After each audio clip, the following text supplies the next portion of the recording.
우리가 살고 있는 이 시대는 당연한 것이 없는 시대 같습니다. 예전에는 당연하다고 생각했던 것들을 지금은 전혀 당연하지 않다고 생각하는 경우가 참으로 많은 것 같습니다. 예를 들어 볼까요? 예전에는 결혼하는 것을 당연하게 여겼습니다. 그래서 때가 돼도 결혼을 하지 않으면 그건 뭐 좀 이상한 데 쳐다보았습니다. 하지만 요즘은 그렇지 않습니다. 삶의 여러 이유로 결혼을 하지 않는 사람들이 상당히 많은 것이지요. 또 다른 예도 있습니다. 한 25년 전쯤에 제가 처음에 직장 생활을 할 때만 해도 직장에 들어가는 것은 평생 직장에 들어간다 하는 생각이 있었습니다. 그런데 지금도 그렇게 생각하는 사람은 없습니다. 지금은 도리어 더 좋은 조건과 더 좋은 기회를 쫓아 직장을 잘 옮기지 못하는 사람이 도리어 능력 없는 사람 취급을 받는 시대가 되었습니다. 그리고 이런 것들에서 과거에 내가 가지고 있던 경험이나 내가 가지고 있던 지식만을 고집하여 그 경험과 내 지식만을 강요한다면 요즘에는 그러는 사람들을 무엇이라 부르냐면 꼰대라고 부릅니다. 이렇게 시대에 따라서 당연하다는 것이 변화되고 사는 곳에 따라서도 당연하다는 것이 바뀝니다. 한국에서 미국으로 넘어오면서 한국에선 당연하게 여겨지던 것들이 미국에 넘어오면서 당연하게 여겨지지 않는 것들이 참 많지요. 한국에서는 무조건 군대를 가야 남자 취급을 받습니다. 그래서 저도 4주밖에 못 다녀왔지만 다녀왔습니다. 근데 미국에 와서 보니까 안 가도 되는 거예요. 한국에서는 고3 때 한 번 보는 입학 시험이 삶의 너무나 많은 부분을 결정합니다. 하지만 미국에 와서 보니까 대학에 가서도 2번, 3번씩 전공을 바꾸는 경우가 허다하더라고요. 그만큼 내가 당연하다고 여겼던 것들이 상황에 따라서 결코 당연하게 여겨지지 않는 경우들이 많습니다. 이것을 어려운 말로 다원화라고 합니다. 다원화. 어느 하나만 무조건 답이 있는 것이 아니라 답이 여러 개 있다 하고 말입니다. 이렇게 답이 여러 개 있는 시대에 내가 가진 것만을 답이라고 생각하고 고집하며 주장한다면 그런 사람은 무엇이 되는 것이다? 꼰대가 되는 것이다 하는 것이 요즘의 문화입니다. 그런데 이런 다원화의 문화가 우리 신앙생활에도 들어와 있지 않나 하는 생각을 해봅니다. 예전에는 주일 아침이면 무조건 교회에 갔습니다. 그게 예수 믿는 사람의 첫 번째 덕목이었습니다. 그러니까 여러분들도 이렇게 이 자리에 함께 모여서 예배하는 것 아니겠습니까? 하지만 시간이 흐르면서 주일 아침이 아니라 주일 오후에 예배드리는 사람들도 생겨나기 시작하고 또 주일날 하루 종일 일을 하니까 심지어는 주일 밤늦게나 토요일날 예배를 드리는 사람도 생겨나기도 했습니다. 그리고 심지어는 우리가 그토록 고생했던 코로나 팬데믹을 겪으면서 교회를 오지 않고 아예 집에서 예배드리는 경우도 많았습니다.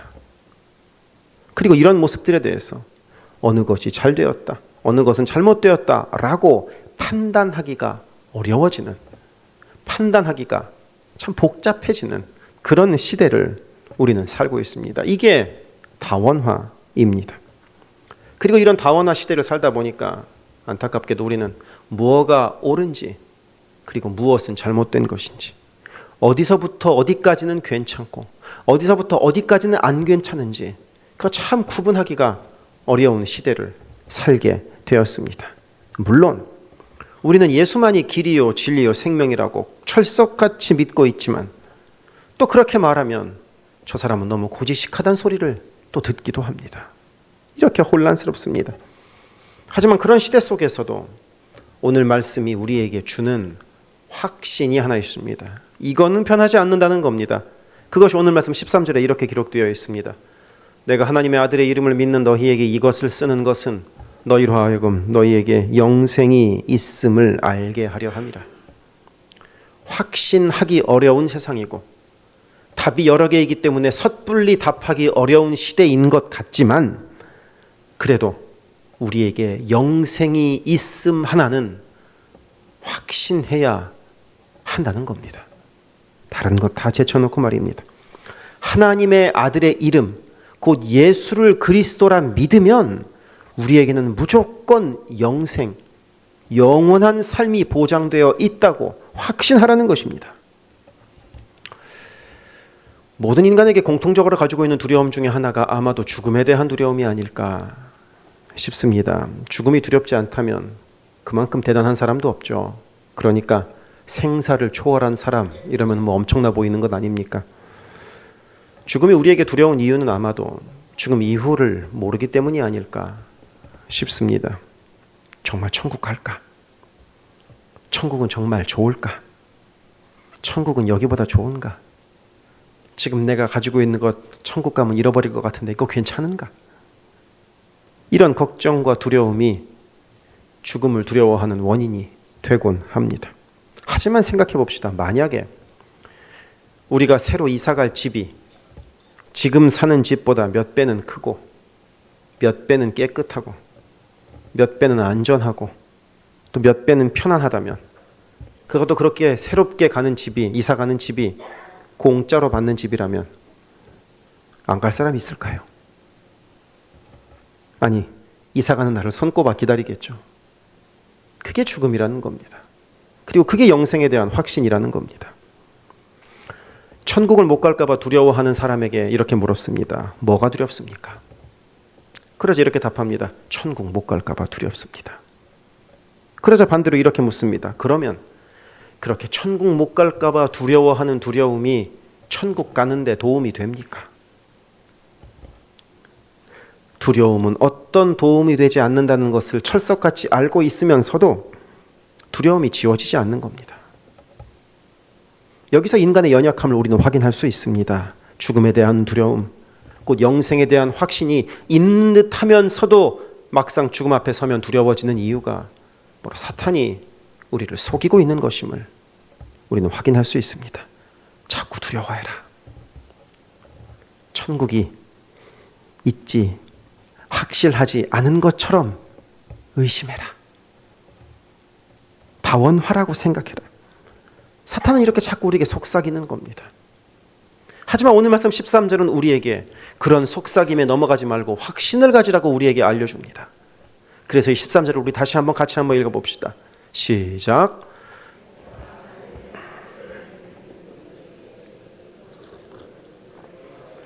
너희에게 영생이 있음을 알게 하려 함이라.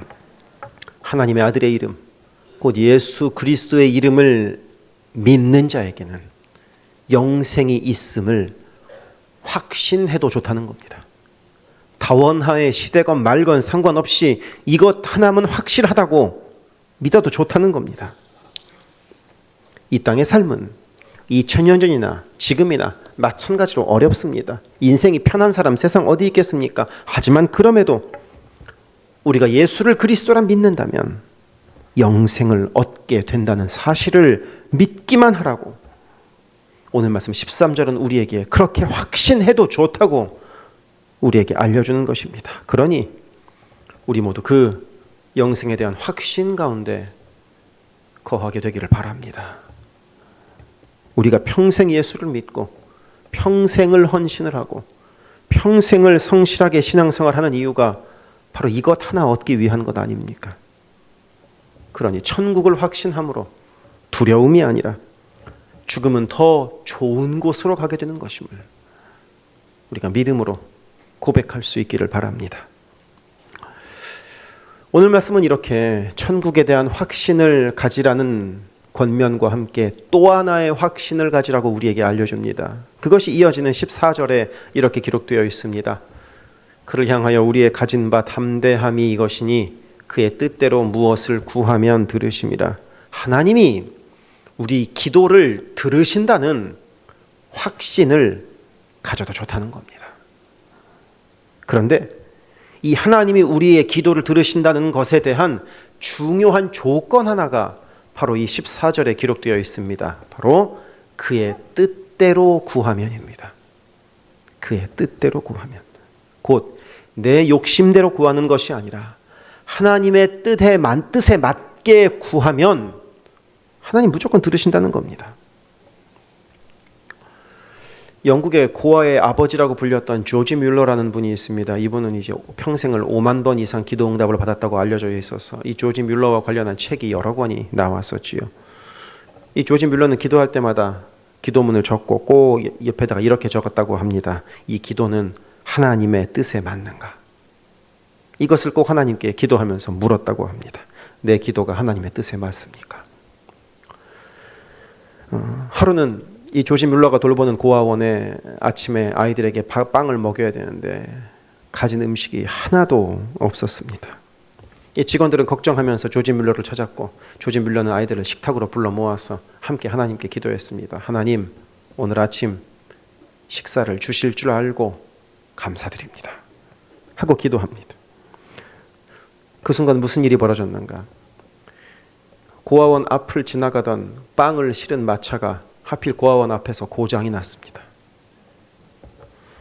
그래서 그 마차 운전기사가 고아원에 와서 이 빵은 식기 전에 먹어야 되니까 드십시오 하고 다 주고 갑니다.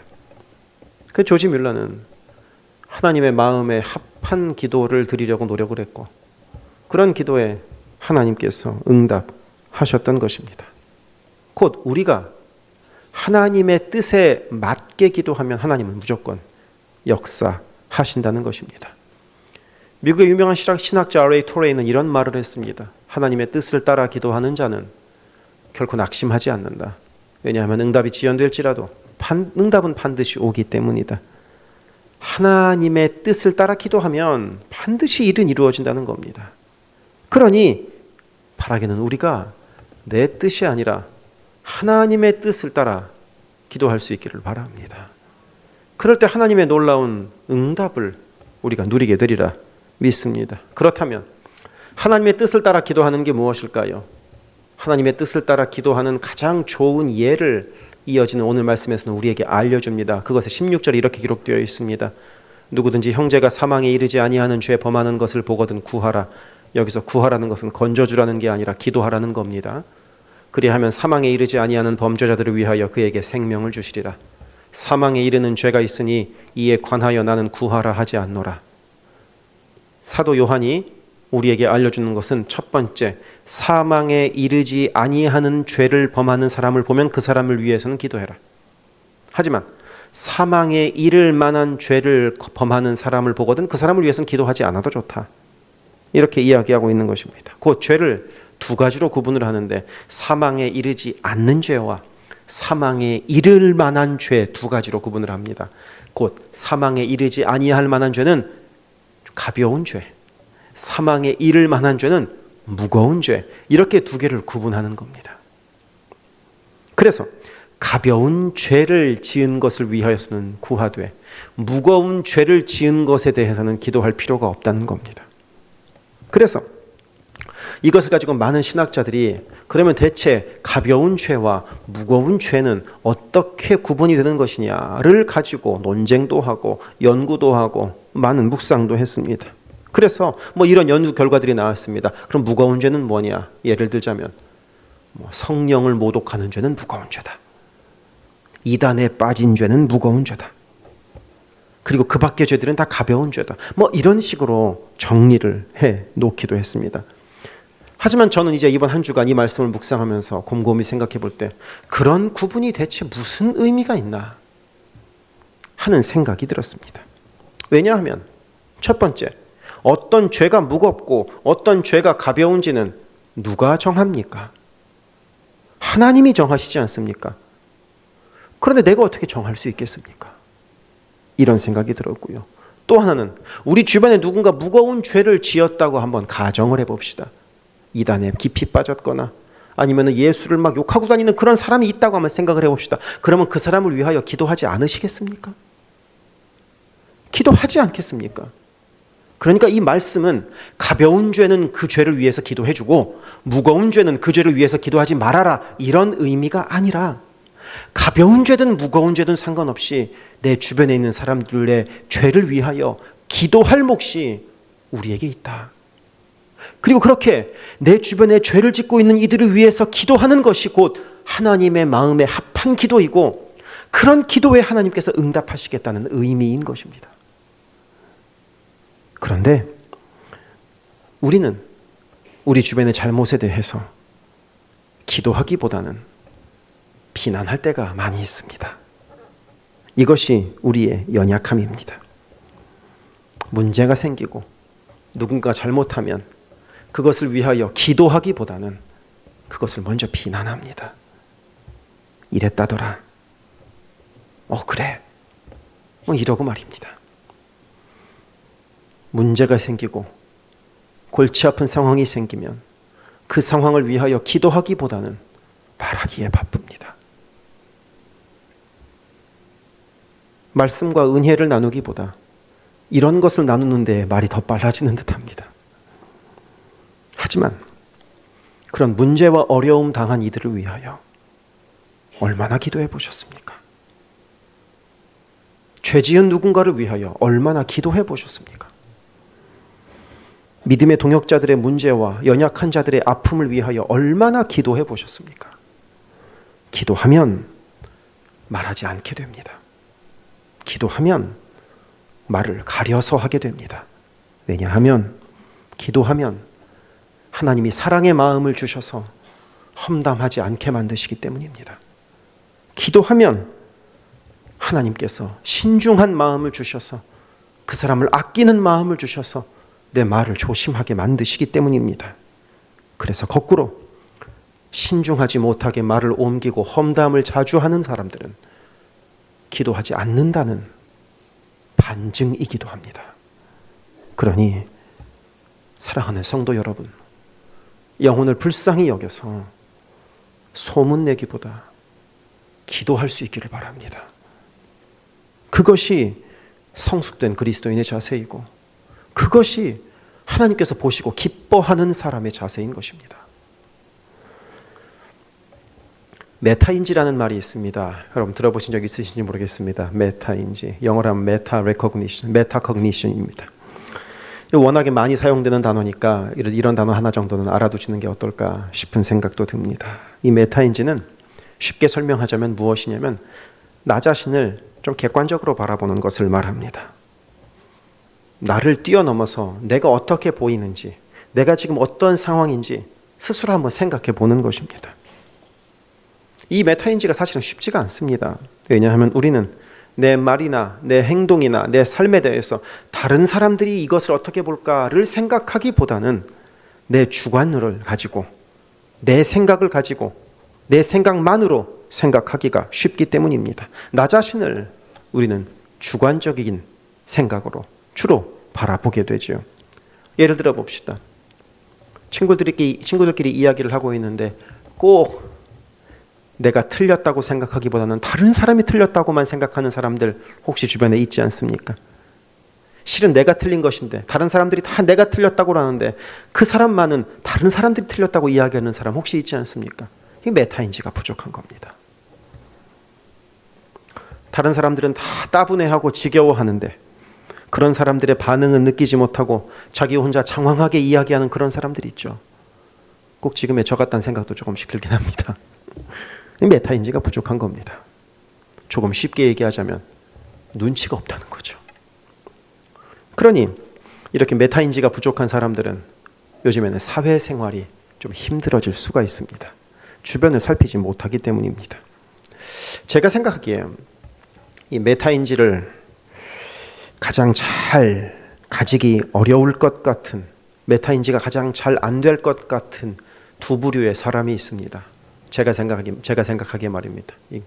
바로 식당 사장님들과 목사가 아닐까 싶습니다.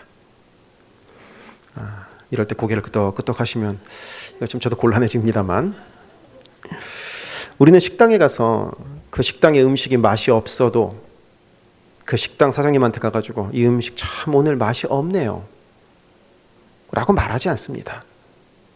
그 대신 우리는 이 식당의 음식이 맛이 없으면 조용히 나와서 다시 가지 않고, 그리고 주변 사람들한테 저 식당은 별로다라고 이야기를 하죠. 그러니 식당 사장의 입장에서 이 상황을 생각해 봅시다. 나한테 우리 집 음식 맛없다고 하는 사람은 없는 겁니다. 그러면 우리 집은 맛있는 식당이 되는 겁니다. 식당 사장이 보기에는. 메타인지가 부족한 거죠. 그렇게 보면 목사도 비슷하지 않습니까? 어느 누구도 예배 후에 공손한 자세로 목사에게 찾아와서 목사님 오늘 참 설교 별로였습니다 하고 말하는 사람은 없습니다. 만약에 오늘 설교가 영 내 귀에 들리지 않으면 차라리 다른 행동을 하거나 다른 생각을 하거나 다음 주에는 슬그머니 다른 곳을 가게 되죠. 그렇지 않습니까? 그러다 보면 목사 주변에는 온통 목사님 설교 참 좋습니다라고 말하는 사람만 가득해지는 겁니다.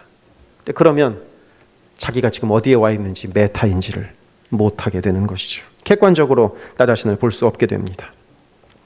우리의 신앙에도 이 메타인지가 안 될 수가 있습니다.